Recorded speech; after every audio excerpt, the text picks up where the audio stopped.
Varicose veins కి సరైన చికిత్స కోసం సంప్రదించండి Avis hospital.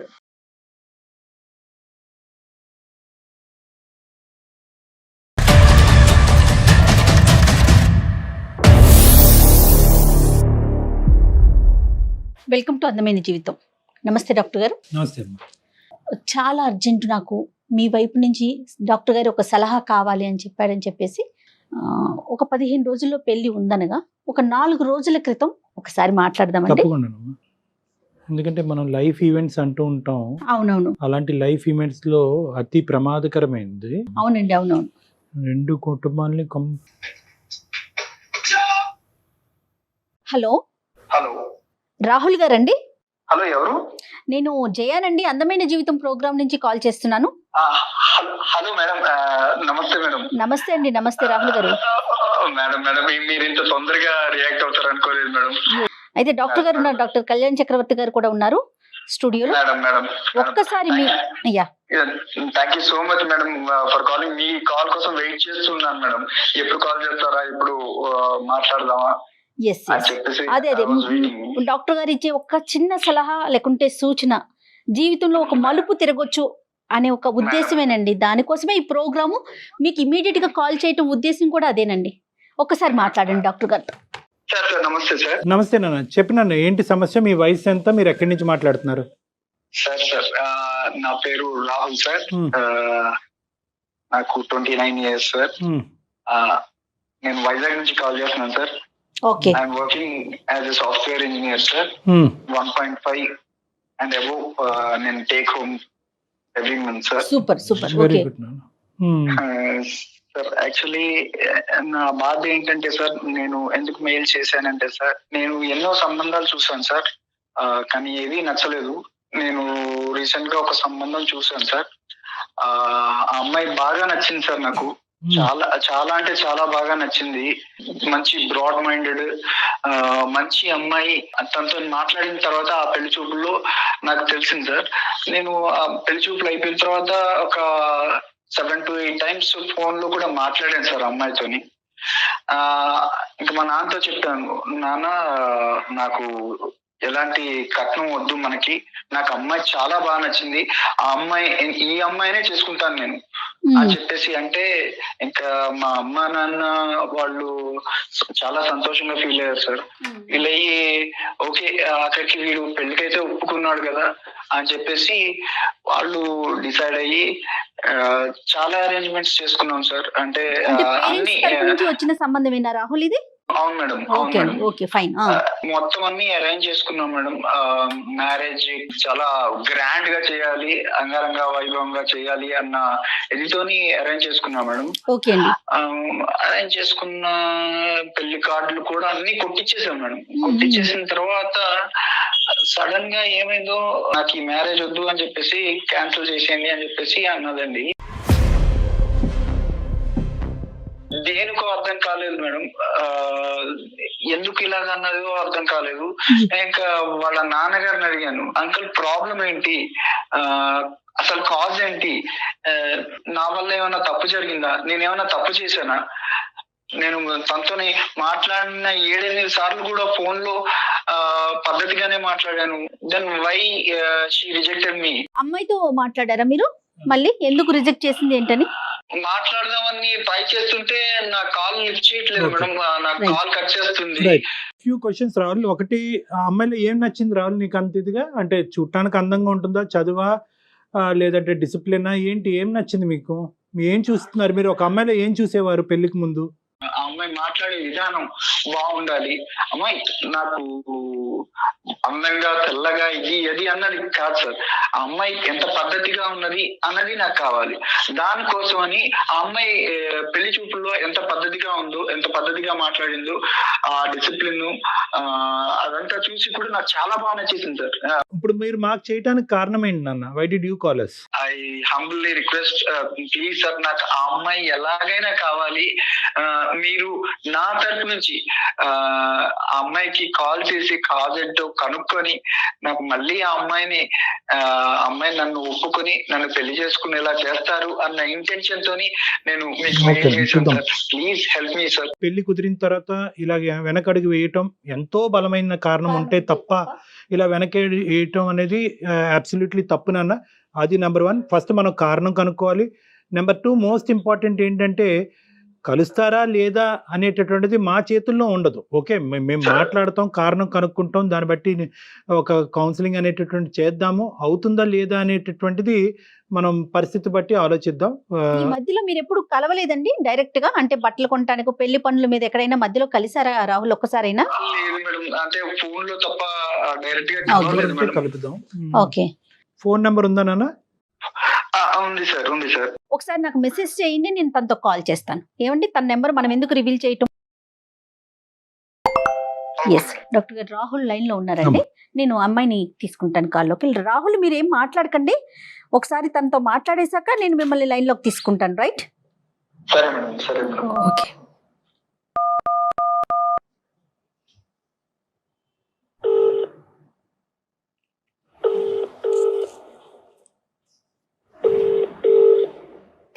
Hello hello, hello, నేను సుమన్ టీవీ నుంచి మాట్లాడుతున్నానండి, అందమైన జీవితం ప్రోగ్రామ్ నుంచి.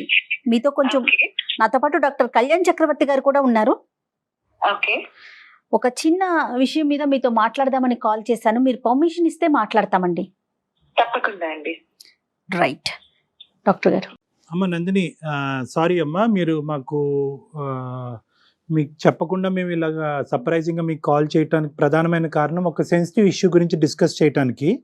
ఓకే. మాకు రాహుల్ అనే అబ్బాయి ఫోన్ చేశాడమ్మా, మెయిల్ పెట్టాడు, మెయిల్ చేశాడు, మేము కాల్ బ్యాక్ చేశాము. ఈ మధ్యన మీకు మ్యారేజ్ కుదిరిందంట, తర్వాత అనుకున్నటువంటి అనివార్య కారణాల వల్ల మ్యారేజ్ క్యాన్సిల్ చేసుకోవాల్సినటువంటి పరిస్థితి ఏర్పడిందంట. ప్రధానంగా కారణం తెలుసుకోవాలని అనుకుంటున్నాడు. పెద్దలను అడిగినా కూడా కారణం తెలియనటువంటి కారణం, అప్పటి వరకు మాట్లాడినటువంటి అమ్మాయి ఎందుకు ఇలాగా యూటర్న్ తీసుకుంది అనేది తెలుసుకోవాలని అనుకుంటున్నాడు. ఒక్కసారి మనం రాహుల్కి ఫోన్ కలుపుదాం అమ్మా, ఇఫ్ యూ డోంట్ మైండ్.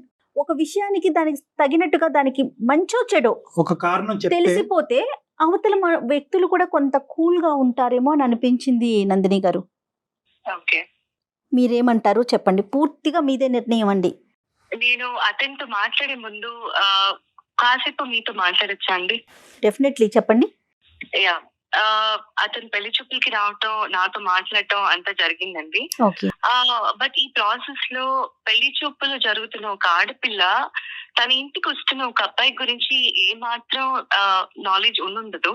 ఒక ఆడపిల్ల ఏం ఆశిస్తుందండి, తన కాబోయే భర్త ఒక మంచివాడు అయి ఉండాలి, ఒక మంచి సంస్కారవంతుడు అయి ఉండాలి. తల్లిదండ్రుల దగ్గర పెరిగిన ఆడపిల్ల కాబోయే భర్త గురించి ఎన్నో ఆశలు పెట్టుకొని ఉంటుందండి. అవునవును. ఇప్పుడు దాకా ఉన్నది ఒక ఎత్తు అయితే, పెళ్లి తర్వాత రాబోయే జీవితం గురించి ఏ ఆడపిల్ల అయితే ఎన్ని కలలు కంటుందండి. అబ్సల్యూట్లీ. నా తల్లిదండ్రులు ఒక సంబంధం తీసుకొచ్చి, అమ్మ ఒక అబ్బాయి వస్తున్నాడు, నేను చూడటానికి వస్తాడు అని చెప్పినప్పుడు చాలా సంతోషంగా ఎన్నో ఆశలతోటి వచ్చానండి. నేను కూడా యాక్సెప్ట్ చేశాను అబ్బాయిని. ఓకే. వచ్చాడు, నాతో మాట్లాడాడండి.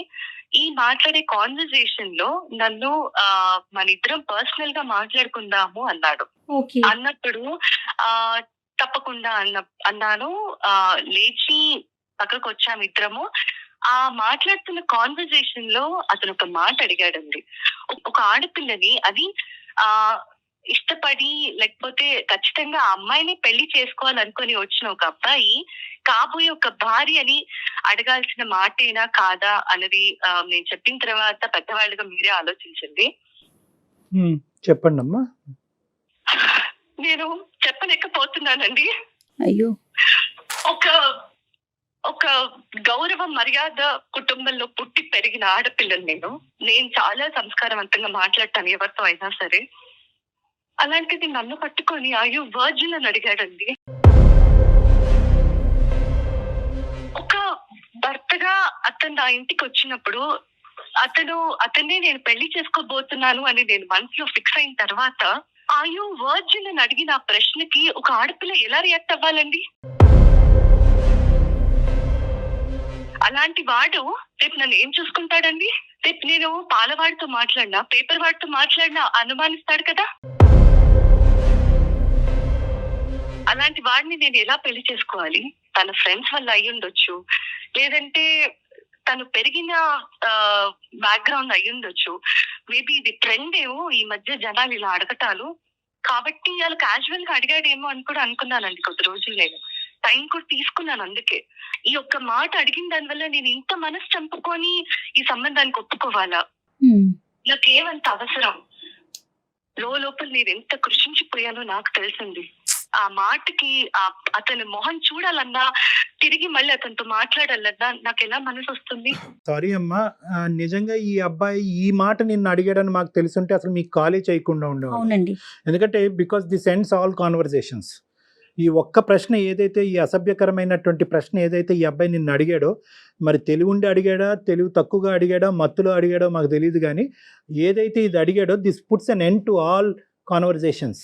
పెళ్ళి అనేటటువంటిది కుదిరింది, వెడ్డింగ్ ఇన్విటేషన్స్ వేశారు, అందరినీ పిలుచుకున్నారు, కాబట్టి ఈ కారణం అనేటటువంటిది ప్రపంచానికి తెలియాలి కాబట్టి మేము ఫోన్ చేసాం. ఒక 10 నిమిషాలు ఒక మనిషితో మాట్లాడితే చాలు కదా డాక్టర్ గారు, అతని క్యారెక్టర్ ఏంటో, అతని మనస్తత్వం ఏంటో తెలుసుకోవటానికి. కాదమ్మా నందిని, సహజంగా ఏంటంటే ఇలాంటి సినారియోస్లో అబ్బాయిలు అమ్మాయిలను కొన్ని ప్రశ్నలు అడుగుతారు, అమ్మాయిలు అబ్బాయిలను కూడా ప్రశ్నలు అడుగుతారు. అవతల వాళ్ళ సెన్సిటివిటీస్ అర్థం చేసుకుని నీ లైఫ్లో ఎవరైనా ఉన్నారా అనేటటువంటిది ఒక ప్రశ్న అడుగుతారు. నెంబర్ 2, ఆ లైఫ్లో ఉండేటటువంటి వ్యక్తి ఎలా వెళ్ళిపోయారు అనేది అడుగుతారు. డైరెక్ట్గా ఈ ఫిజికల్ ఇంటిమసీకి సంబంధించినటువంటి ఒక అంశాన్ని, చాలా సెన్సిటివ్ అంశం ఒక ఆడపిల్లకి, ఆ అంశం ముట్టుకునేటప్పటికి మీకు చాలా మనసు చాలా హర్టింగ్ అనిపించింది, మనసు విరిగిపోయింది. నందిని, మీరు అనుమతిస్తే ఒక్కసారి రాహుల్ని లైన్లోకి తీసుకుందాం నందిని. అంటే విషయం ఏంటి అనేది అతనికి తెలిసింది అనుకోండి, అతను చేసిన దానికి అతను పశ్చాత్తాపడతాడా, లేకుంటే ఇంకా అది అప్ టు అతని పరిస్థితి. ఈ ఇష్యూని నందిని, ఎంత గాయపడినా ఎంత బాధపడినా ఈ ఇష్యూని క్లోజ్ చేయవలసినటువంటి బాధ్యత మీ మీద ఉంది. ఇది ఓన్లీ పెళ్లి చూపులు, పెళ్లి చేయాలని అనుకోవటం కాదు, ముహూర్తాలు పెట్టుకుని పిలుపులో జరిగినటువంటి ఒక పెళ్లికి ముందు జరిగేటటువంటి ఒక చాలా పెద్ద తంతు. ఇది ఇద్దరు మనుషులకు సంబంధించింది కాదు, 2 కుటుంబాలకు సంబంధించినటువంటి అంశం. ఈ అబ్బాయి ఇలా మాట్లాడినా కూడా అట్లీస్ట్ వాళ్ళ తల్లిదండ్రులకి ఎందుకు ఇది జరిగింది అనే అంశం తెలియాలి, కాబట్టి ఈరోజు మీరు రాహుల్తో మాట్లాడితే బాగుంటుందని నాకు అనిపిస్తుంది. ఓకే, ఒకసారి రాహుల్ని నేను కనెక్ట్ చేస్తానండి. రాహుల్ గారు, నేను నందినితో మాట్లాడానండి, డాక్టర్ గారు కూడా మాట్లాడారు. ఒక్కసారి మీతో మాట్లాడతారట. దయచేసి ఇష్యూని పెంచుకోవద్దండి, ఒకసారి ఆవిడ ఏం చెప్తున్నారో వినండి. ఓకే నందిని గారు, రాహుల్ లైన్ లో ఉన్నారండి, మాట్లాడండి. హలో హలో నందిని, నేను రాహుల్. చెప్పు రాహుల్. అది కాదు నందిని, ఎందుకు రిజెక్ట్ చేసావు చెప్తావా నందిని? నువ్వు నాతో ఏమన్నావు? పర్సనల్ గా మాట్లాడడం ఇద్దరం అన్నావా? పెళ్లి చూపులకి తీసుకెళ్లి మరి అన్నావు కదా.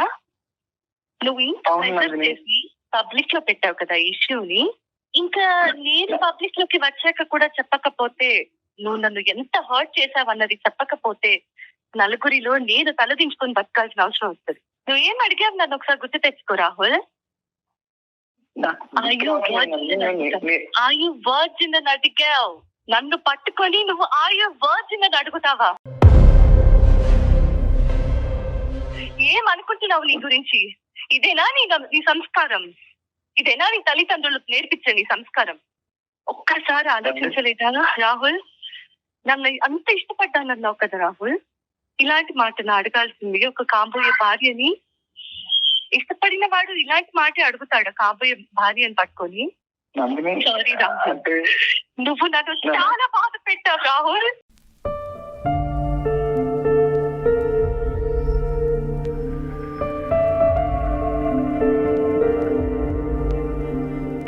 నేను ఎంతో పెయిన్ తీసుకున్నాను రాహుల్, నన్ను నేను ఎప్పటికీ క్షమించుకోలేను. నేను ఈ మాట నీకు నాకు నీతో మాట్లాడటం ఇష్టం లేకపోయినా బయట పెట్టాల్సిన అవసరం వచ్చింది కాబట్టి, ఇక మీదటైనా ఇంకొకరితో మాట్లాడే ముందు కనీసం ఆలోచించి మాట్లాడతావని మాత్రమే చెప్తున్నాను రాహుల్. నందిని నేను నేను కావాలని అడగలేదు నందిని, అదేదో బై మిస్టేక్ గా ఎక్స్ట్రీమ్లీ సారీ నందిని. రాహుల్, ఒక్కటే ఆలోచించుకో, అది ఆడపిల్ల అయినా మగపిల్లాడైనా సరే, ఒక మనిషితో మాట్లాడేటప్పుడు అది ఫ్రెండ్ అవ్వని, భార్య అవ్వని, తల్లి అవ్వని, చెల్లెలవ్వని, ఒక ఆడపిల్లతో మాట్లాడే ముందు నోట్లోంచి ఒక్కో పదం బయటకు వచ్చేటప్పుడు 1కి 10 సార్లు ఆలోచించి మాట్లాడాలి రాహుల్. నువ్వు నన్ను ఇష్టపడ్డానంటే నా ఇంటికి నా తల్లిదండ్రులు నీ ఫ్యామిలీ అందరినీ పెళ్లి చూపులకి పిలిచారు. నీ గురించి, నీ పేరెంట్స్ గురించి నాకు చెప్పి ఈ పెళ్లి చూపులు జరుగుతున్నాయి అని నన్ను కూర్చోపెట్టినప్పుడు, ఒక ఆడపిల్లగా నా కాబోయే భర్తను నేను చూసుకుంటున్నానని ఎంతో ఆశతో నేను వచ్చి కూర్చుంటే పక్కకు పిలిచి అయ్యో వర్జిన్ అని అడుగుతావా? నన్ను చెక్ చేస్తావా నువ్వు? నన్ను అనుమానిస్తున్నావా నువ్వు? గ్రేట్ రాహుల్. ఇదే పని, ఇదే ప్రశ్న నేను నిన్ను అడుగున్నా, లేదా నేనే నిన్ను టెస్ట్ చేసుకోమని చెప్పుంటే నువ్వు మొహం ఎక్కడ పెట్టుకునేవాడు రాహుల్? నేను నీ స్థానంలో ఉండి ఇదే ప్రశ్న నా నోట్ నుంచి నిన్ను అడుగుంటే నువ్వు నన్ను క్షమిస్తావా? అదొకటి గుర్తుపెట్టుకో రాహుల్, నువ్వు అడిగింది తప్పు. ఇంకెప్పుడు నాతో మాట్లాడాలని కానీ నన్ను కలవాలని కానీ ప్రయత్నించకు నందిని. ప్లీజ్ నందిని, నువ్వు అలాగనకు. నువ్వు అంటే చాలా ఇష్టం నందిని. చాలా ఇష్టం అయితేనే ఇలాంటి ప్రశ్న అడుగుతావా రాహుల్? నందిని, బై మిస్టేక్ ఏదో అలా జరిగిపోయింది నందిని, అలాగ అడిగేసాను. కానీ నాకు నువ్వంటే చాలా ఇష్టం నందిని. నువ్వు నేను పెళ్లి చేసుకుంటే నిన్నే చేసుకుంటాను నందిని. Please Nandini, sorry Nandini. రాహుల్, నీది చాలా గొప్ప సంస్కారం. ఇలాంటి సంస్కారహీనులు నాకు అనవసరం రాహుల్. నేను ఆల్రెడీ నిర్ణయం తీసుకున్నాను రాహుల్. కాబట్టి దయచేసి ఇంకోసారి ఈ టాపిక్ ఇంకా నా దగ్గరికి తీసుకురావద్దు. పెద్దవాళ్ళగా వాళ్ళు ఏం చేయాలో చేస్తారు. ఓకే? ప్లీజ్ నందిని, నన్ను అర్థం చేసుకో నందిని. రాహుల్, ప్లీజ్ రాహుల్. నువ్వు అంటే చాలా ఇష్టం నందిని. నేను చేసుకుంటే నేనే చేసుకుంటాను నందిని. ప్లీజ్ నందిని.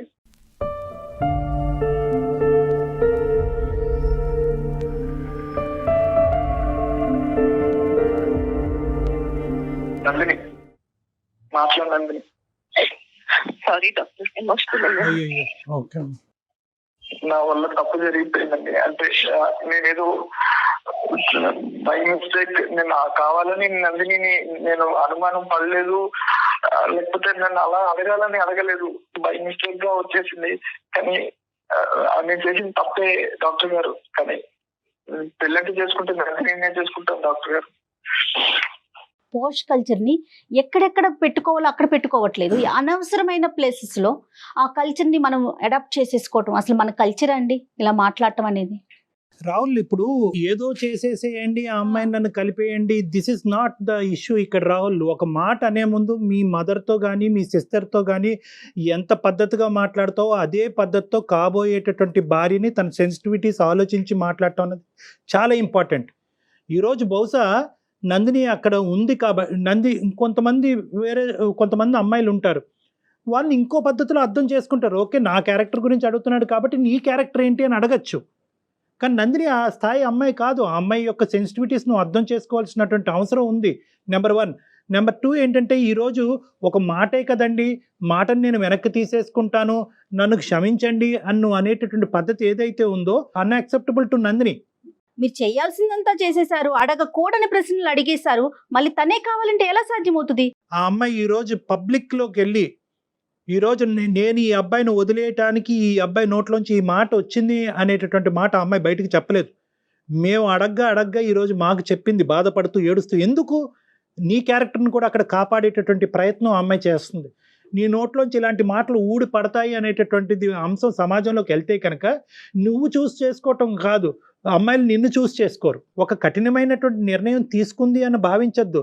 ఎంత కఠినంగా ఆ అమ్మాయి మనసు గాయపడింది అన్నది ఆలోచించాలి మీరు అమ్మాయి స్థానంలో నిలబడి. పెళ్లి కొడుకు తరపున పెళ్లి కూతురు వాళ్ళు, పెళ్లి కూతురు తరపున పెళ్లి కొడుకు వాళ్ళు, ఎలా పేరెంట్స్ పెద్దవాళ్ళు వాళ్ళకి తెలియకుండా వీళ్ళు ఏంటి అనేది ఎంక్వైరీ చేస్తారు, కానీ డైరెక్ట్ గా అడిగేస్తారా ఎవరైనా? నీకు నచ్చినటువంటి అమ్మాయి అని 1కి 10 సార్లు అన్నావు, అక్కడ నువ్వు ఆటోమేటిక్ గా ఏమనుకున్నావు అంటే కనుక నీకు నచ్చింది కాబట్టి ఆ అమ్మాయికి నువ్వు ఆటోమేటిక్ గా నచ్చేసావు అనేటటువంటి అహంకార భావంతో నీ మనసు లోపల ఉండేటటువంటి ఒక ఖచ్చితమైనటువంటి భావం సో అది ఊరకనే నువ్వు అనలేదు నాన్న, ఊరకనే నోరు జారటం కాదు. నీకేంటంటే ఇంత చక్కటి అమ్మాయి, ఇంత అందమైనటువంటి అమ్మాయి బహుశా నాకు కాకుండా వేరే వాళ్ళతో ఏమన్నా ఒక స్నేహపూరితంగా ఉందా అనేటటువంటి ఒక ఆలోచన నేను లోపల పిండేయటం వల్ల పెళ్లికి ముందు ఈ టోన్తో వచ్చింది, పెళ్లి తర్వాత ఏ టోన్తో ఏ యాక్షన్తో వస్తుంది అనేటటువంటి ఆలోచనతో ఆ అమ్మాయి ముందు జాగ్రత్త చర్యగా బయటపడింది. 4 రోజుల ముందు క్యాన్సిల్ చేసుకుంది తను. ఒక పెళ్లి కుదిరిన తర్వాత ఈ సంఘటన జరిగింది అన్నది ఒక్కటే ఒక ప్రధానమైనటువంటి బాధ. రెండోది ఏంటంటే ఇక్కడ కేవలం మాట అన్న నువ్వు ఒక్కడవే కాదు, నీ కుటుంబ సభ్యులందరూ కూడా సమాధానం చెప్పుకుని బాధపడేటటువంటి పరిస్థితి వస్తుంది. రేపొద్దున ఇంకో సంబంధం వచ్చినా కూడా అది ఎటువంటి పరిస్థితుల్లో ఎలాంటి సంబంధం వస్తుంది అనేటటువంటి ప్రశ్న అందరి మనసులో ఉంటుంది. మాకు సారీ ఎందుకు నాన్న, నీ జీవితానికి నువ్వు సారీ చెప్పుకోవాలి, నీ జీవితానికి నువ్వు చేసుకున్న పనికి నువ్వు సారీ చెప్పుకోవాలి. Anyway whatever it is, you have learned a lesson. ఒక అమ్మాయి యొక్క సున్నితమైన మనస్తత్వం గురించి నేర్చుకున్నావు. Move on and try to see another girl. మళ్ళీ ఇంకో అమ్మాయిని చూడండి, పెళ్లి చూపులు కానివ్వండి, మీరు మంచి పొజిషన్లో ఉన్నారు, మీ మనస్తత్వం మనసు కూడా మంచిదే అని నాకు అనిపిస్తుంది. You go ahead and try to see for better alliances నాన్న. అండ్ వన్ మోర్ థింగ్ ఏంటంటే ప్రతి అమ్మాయికి కూడా మనసు ఉంటుందండి, మాట్లాడేటప్పుడు చాలా జాగ్రత్తగా మాట్లాడండి. Madam sorry madam, extremely sorry. కానీ ఈ ఇష్యూని ఇంతటితో వదిలేసేయండి రాహుల్. అమ్మాయి అంటే నాకు ఇంకా వద్దండి. ఇష్టపడ్డారు, అభిమానించారు, భార్య కింద చేసుకోవాలి అని అనుకున్నారు. ఒక పొరపాటు పనుల వల్ల ఆ ఇష్టం కాస్త ఇప్పుడు దూరం అయింది, అంతే. ఇంకా అక్కడితో వదిలేసేయండి. ఇంకా నాకు ఇష్టం, ఇందాక అమ్మాయి ఒక వార్నింగ్ ఇచ్చింది మీకు, ఇంక ఇక్కడితో వదిలేసాయి. నాకు కమ్యూనికేట్ చేయటం కానీ, సంప్రదించటం కానీ, నెగోషియేట్ చేయటం కానీ చెయ్యొద్దు. ఆ మాటకి నా మనసు గాయపడింది, దీన్ని ఇక్కడితో వదిలేసే అని చెప్పింది కాబట్టి అట్లీస్ట్ ఈ మాట కన్నా ఆ అమ్మాయి గౌరవం ఇవ్వండి, రెస్పెక్ట్ ఇవ్వండి. Sir I'm seriously apologise sir. Okay ఈ ఇష్యూ ఇంతటితో వదిలేసేయండి Rahul. Okay, console yourself Rahul, console yourself. మిమ్మల్ని మీరు కంట్రోల్ చేసుకోండి, మూవ్ ఫార్వర్డ్ ఇన్ లైఫ్. ఇలాంటి సంఘటనలు జరుగుతూనే ఉంటాయి జీవితంలో. మళ్ళీ బెటర్ అవకాశాలు, బెటర్ ఆపర్చునిటీస్ రావాలి అని కోరుకోవాలి. వచ్చినప్పుడు మాత్రం కొద్ది జాగ్రత్తగా వ్యవహరించాలన్నది మాత్రం గుర్తుపెట్టుకోండి. రైట్ రాహుల్. నందిని ఉన్నారా మీరు లైన్ లో? తను కట్ చేసేసింది, తనకి ఇంకా మాట్లాడటం ప్రొలాంగ్ చేయడం నచ్చట్లేదు. రూల్ అవుట్ అయిపోయింది. ఆ విషయం మన అమ్మాయిని కూడా రిక్వెస్ట్ చేయకూడదు, కన్విన్స్ చేయాలని ట్రై చేయకూడదు. అది మన ఇది కాదు. ఎందుకంటే ఇంకోటి ఏదో జరిగి హర్ట్ అవుతే అది వేరే విషయం. ఏదో కట్న కానుకలో పెళ్లి చేసేటటువంటి విధానాలు, పద్ధతుల గురించి అంటే అది వేరే విషయం. నీ క్యారెక్టర్ లో ప్యూరిటీ ఉందా అని ఒక అడిగేటప్పటికి ఇంకా దానికి మించినటువంటిది అస్సలు లేదండి. మంచి నిర్ణయం తీసుకుందనే అనుకోవాలేమో నిజం చెప్పాలి అంటే. రైట్, ఇతను కూడా ఆలోచనలో పడినట్లుగా అనిపిస్తుంది. రైట్ అండి, థ్యాంక్ యూ అండి, నమస్తే. సుమన్ టీవీలో మీ పర్సనల్ అండ్ బిజినెస్ ప్రమోషన్స్ కోసం కింది నెంబర్కి కాంటాక్ట్ చేయండి.